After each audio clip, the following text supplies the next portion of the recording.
Let me tell you about Old Katamon, a neighborhood that embodies perhaps more intensely than any other in Jerusalem the layered complexity of history, displacement, and transformation that defines this contested city. Old Katamon, or Katamon Tet Vav, as it's sometimes called in Hebrew, sits just south of the main Katamon area, extending toward the neighborhoods of Talpiot and Arnona, and walking through its streets is like reading the palimpsest of Jerusalem's 20th century history written in stone and absence, in architectural grandeur and human loss, in what remains and what has been erased. The story of Old Katamon is inseparable from the story I began telling you about Katamon proper, but it has its own distinct character and trajectory. In the 1920s and 30s, as wealthy Palestinian Arab families were building their grand villas in what would become known as the main Katamon area, an even more exclusive and prestigious development was taking shape on the hillsides to the south. This area, which would later be called Old Katamon, became home to some of Jerusalem's most prominent Arab Christian and Muslim families, who built not just houses but estates, magnificent stone mansions with elaborate gardens, ornate architectural details, and all the grandeur that considerable wealth could command in Mandate Palestine. These weren't merely homes. These were statements of status, power, and permanence, built by families who had been prominent in Jerusalem for generations and who assumed they would remain so for generations to come. The architecture reflected sophisticated tastes and international influences, blending traditional Palestinian and Ottoman elements with Art Deco touches, neoclassical details, and European design sensibilities. Some villas featured marble staircases, hand-painted tiles imported from Europe, elaborate wrought ironwork, arched colonnades surrounding courtyards with fountains, and gardens that required teams of gardeners to maintain. The families who built these estates were the cream of Palestinian Arab society: the Salame family, the Husseinis, the Nashashibis, the Khalidis, physicians and lawyers, merchants and landowners, religious leaders and intellectuals. They sent their children to the best schools in Jerusalem, Cairo, Beirut, and Europe. They hosted salons where politics and culture were discussed in Arabic, English, and French. They lived lives of cultivation and privilege in one of Jerusalem's most beautiful and desirable areas, surrounded by gardens and terraces overlooking the valleys and hills that give Jerusalem its extraordinary topography. The neighborhood had churches serving the substantial Christian population, clubs and social institutions, and a whole infrastructure of privilege and culture. The streets were quiet and tree-lined, the estates generously spaced, the atmosphere one of refinement and exclusivity. This was where the Palestinian elite chose to live, as far as they could imagine from the crowded lanes of the Old City while remaining in Jerusalem, creating a garden suburb that rivaled anything in the region. Then came 1948, and everything changed with a violence and finality that still echoes through the streets today. During the fighting for Jerusalem in Israel's War of Independence, which Palestinians call the Nakba or catastrophe, Old Katamon became a battlefield. The area's strategic position on high ground overlooking approaches to the city made it militarily valuable. Jewish forces fought to capture it, Arab forces fought to hold it, and the civilian population, those wealthy families in their grand villas, fled or were forced to leave as the battle raged around them. The fighting was intense. Houses were damaged by artillery and gunfire, some burned, some partially destroyed. When the shooting stopped, Old Katamon was in Israeli hands, and it was empty. The families who had built those magnificent estates, who had lived there for decades, who had assumed their permanence in this place, were gone. Some fled to East Jerusalem, which remained under Jordanian control. Some went to Lebanon, to Jordan, to other Arab countries. Some went to refugee camps where they and their descendants remain to this day. They left behind not just houses but entire lives, furniture and books, photographs and documents, gardens they had planted, graves of ancestors in nearby cemeteries, a whole world that simply ended. What happened next shaped the Old Katamon we see today. The abandoned properties were taken over by the Israeli government under laws dealing with absentee property. Unlike in main Katamon, where the villas were often subdivided among multiple poor immigrant families, creating dense occupation of grand homes, many of the old Katamon estates were allocated to Israeli government institutions, foreign embassies, and prominent Israeli figures. The strategic thinking seemed to be that these particularly grand properties should serve representational and institutional purposes rather than simply housing immigrants. The result is a neighborhood unlike any other in Jerusalem. Walking through Old Katamon today, you encounter street after street of magnificent stone villas, many of them now housing government offices, foreign consulates, cultural institutions, and international organizations. The French consulate occupies a beautiful estate. Various Israeli government ministries use former Arab mansions for offices and official residences. International organizations have their headquarters in converted villas. Some properties house cultural centers or museums. A relatively small number remain as private residences, occupied by wealthy Israelis or diplomats. The architecture is stunning and heartbreaking in equal measure. These buildings represent some of the finest domestic architecture in Jerusalem. Sophisticated designs beautifully executed in the golden Jerusalem stone that glows in the afternoon sun. The craftsmanship is extraordinary.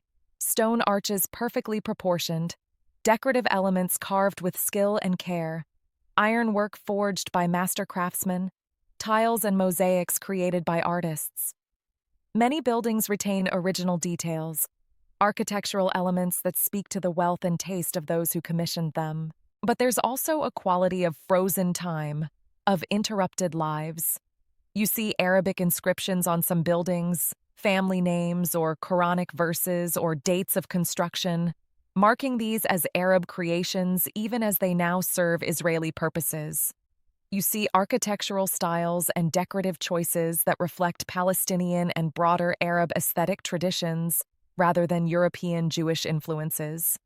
You walk through gardens that were clearly planned and planted generations ago, with mature trees and established landscaping that speaks to decades or even a century of cultivation, though now often maintained by Israeli gardeners serving Israeli institutions. The neighborhood is eerily quiet, especially compared to the bustle of residential areas. Because so many properties are institutional rather than residential, there's little of the daily life that animates neighborhoods where people actually live. During business hours, you see some activity as people work in the various offices and institutions. But in evenings and on weekends, many streets are nearly deserted, giving Old Katamon an atmosphere of a beautiful but somewhat empty stage set. All the physical elements present but the human drama largely absent. The residential population of Old Katamon is quite small, perhaps only a few thousand people, making it more of a district of institutions than a proper neighborhood. Those who do live there are a diverse group. Some are wealthy Israelis who have purchased or rent the few private homes available, attracted by the beautiful properties and the prestige of the address. Some are diplomats and foreign workers occupying residences provided by their embassies or organizations. Some are caretakers or employees of the institutions living on site. And some are elderly longtime residents, often in modest apartments in buildings that were subdivided decades ago, living on rent control in what has become one of Jerusalem's most exclusive areas. There's virtually no Anglo immigrant community in Old Katamon as a residential neighborhood. The lack of available housing, the institutional character, and the absence of community infrastructure mean English-speaking immigrants seeking to build lives in Jerusalem look elsewhere. The few Anglos you encounter are more likely to be diplomats or employees of international organizations temporarily posted to Jerusalem than immigrants building permanent lives. The real estate market in Old Katamon is unusual and limited. Because so many properties are institutional and not available for private sale or rent, the market is thin.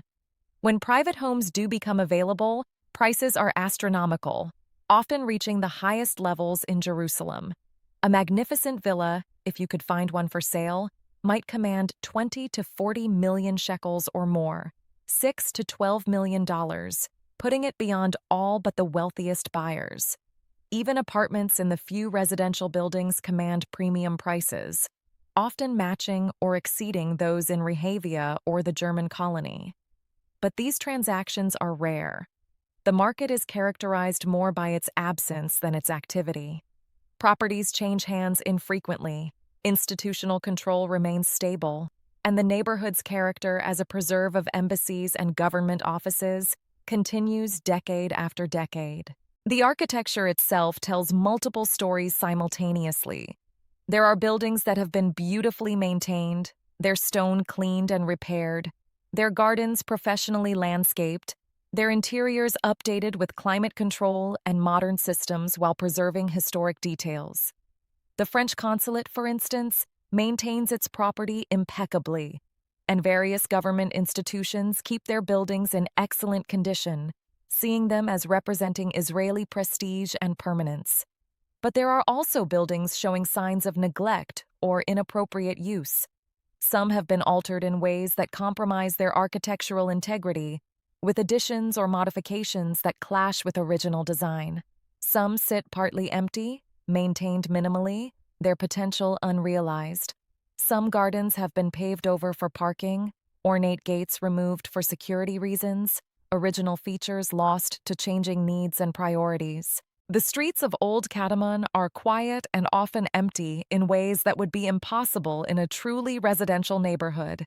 You can walk for blocks and encounter almost no one, seeing only the occasional security guard outside an embassy or institutional building, a gardener maintaining grounds, someone entering or leaving an office. The contrast with the life and activity of residential neighborhoods is striking. This isn't urban vitality. This is institutional order, secure and controlled, but also somewhat sterile. There are almost no commercial establishments in Old Katamon proper. No cafes where residents gather, no grocery stores serving daily needs, no schools filled with children, no synagogues or churches creating community, no parks where families play. The institutional character precludes normal neighborhood life. For daily needs, the handful of residents must travel to adjacent neighborhoods, to main Katamon or the German colony or Talpiot, to find shops and services. This absence of community infrastructure means there's no real social scene in Old Katamon as a neighborhood. The few residents don't constitute a community in any meaningful sense. They're individuals or families living in proximity, but without the shared institutions and interactions that create neighborhood identity.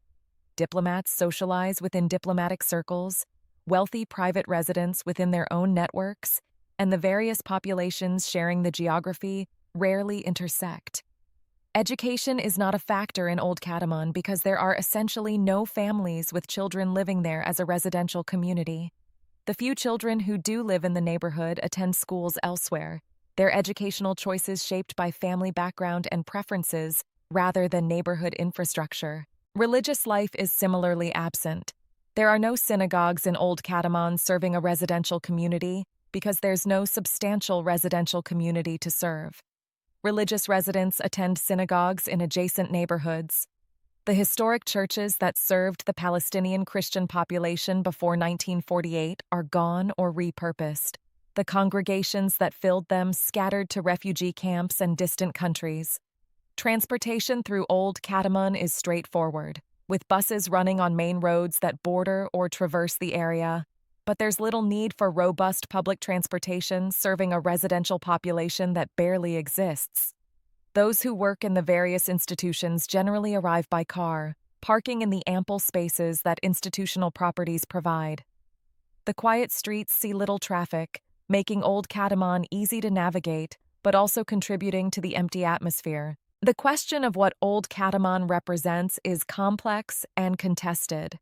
For Israelis and supporters of Israel, the neighborhood demonstrates Israeli control and permanence in united Jerusalem.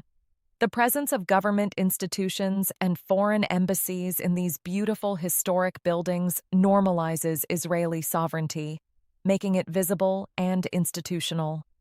The fact that the French government and other countries maintain consulates here, regardless of their official positions on Jerusalem's status, creates a kind of practical acceptance of Israeli control. But for Palestinians and critics of Israel, Old Katamon represents ongoing injustice and dispossession. The families who built these magnificent homes, whose names are sometimes still visible on buildings, are mostly refugees or their descendants, barred from returning to properties they legally owned. The Israeli use of these homes, particularly for government purposes, is seen as adding insult to injury, not just occupying stolen property, but using it to administer the occupation. The beautiful gardens and well-maintained buildings stand as evidence of what was lost: Palestinian culture and achievement literally built in stone, but controlled by others. The international status of Jerusalem complicates this further. Many countries don't recognize Israeli sovereignty over any part of Jerusalem, viewing it as territory whose final status must be determined through negotiations. The presence of consulates in Old Katamon creates diplomatic ambiguities and careful language about location and jurisdiction.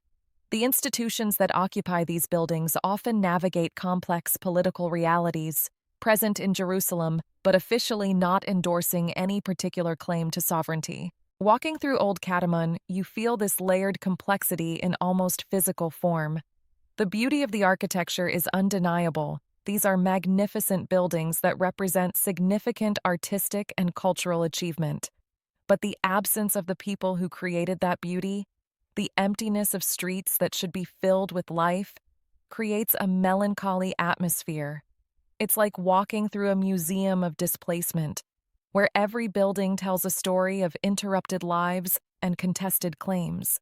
You notice details that speak to the original inhabitants: a family name in Arabic carved above a doorway, now housing an Israeli ministry; a decorative tile pattern clearly Palestinian in origin, now part of a building serving the Israeli government; a garden with plantings that reflect Palestinian agricultural and horticultural traditions, now maintained by Israeli gardeners who may not even know the history.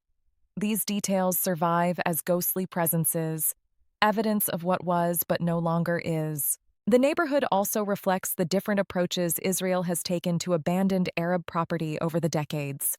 Unlike areas that were completely redeveloped with new construction erasing all traces of what preceded it, Old Katamon preserves the physical structures while transforming their use and ownership. This preservation is partly practical — the buildings were too grand and well-built to demolish — and partly strategic, demonstrating Israeli appreciation for architectural heritage while asserting Israeli control over that heritage. The silence of Old Katamon is perhaps its most striking feature. In a city as intense and contested as Jerusalem, where most neighborhoods pulse with life and activity, religious fervor or commercial energy, family life or cultural vitality, Old Katamon stands apart in its quiet. The silence isn't peaceful exactly. It feels more like absence, like something missing, like a neighborhood waiting for a future that never arrives, or mourning a past that can never return. On Shabbat, this silence intensifies. With the institutional offices closed and already minimal residential population even quieter, Old Katamon becomes almost ghostly. You can walk for long periods seeing virtually no one, hearing only birds and wind in the trees, your footsteps echoing on empty sidewalks. It's beautiful in a way, the golden stone and mature gardens and elegant architecture creating scenes of remarkable beauty. But it's also unsettling, this beautiful emptiness, this preservation without animation. The future of Old Katamon is uncertain and bound up with larger questions about Jerusalem's status and the Israeli-Palestinian conflict. In any final status agreement that involves division of Jerusalem, Old Katamon's fate would be on the table. The properties were originally Arab-owned, making them potentially subject to claims and negotiations. But decades of Israeli institutional presence create facts on the ground that complicate any simple reversion to previous ownership. For now, Old Katamon continues as it has for decades, a preserve of institutions and embassies, beautifully maintained buildings serving official purposes, quiet streets with little residential life, a neighborhood that's more symbol than community. It represents Israeli sovereignty to those who accept that framework, ongoing dispossession to those who reject it, and complicated ambiguity to those navigating the diplomatic complexities. For the rare visitor or the few residents, Old Katamon offers a unique Jerusalem experience. The beauty is genuine. Some of the finest domestic architecture in the city exists here, and the quiet can be a relief from Jerusalem's intensity. The location is excellent, close to the city center and adjacent to vibrant neighborhoods while maintaining its own separate character. The prestige is real. This is objectively one of Jerusalem's most exclusive addresses. But there's also an emptiness that no amount of architectural beauty can fill. Old Katamon lacks the essential element that makes neighborhoods live and thrive. People building ordinary lives, raising children and creating memories, forming communities and traditions, inhabiting space not just officially, but intimately and personally. The institutions that occupy these buildings use them but don't love them, maintain them but don't make them home, preserve them but can't restore what's been lost. Old Katamon stands as perhaps the most physically beautiful and emotionally complicated neighborhood in Jerusalem, a place where every stone tells contested stories, where magnificence and melancholy coexist, where the past is preserved but transformed beyond recognition, where absence is as present as presence. It's a neighborhood that works as a diplomatic district and institutional preserve but fails as a community, that succeeds at demonstrating control but cannot escape the ghosts of displacement, that offers physical beauty while embodying historical tragedy. To walk through Old Katamon is to confront directly the costs and complexities of the conflict that defines this region, to see in architectural form the human consequences of war and displacement, to experience beauty shadowed by loss.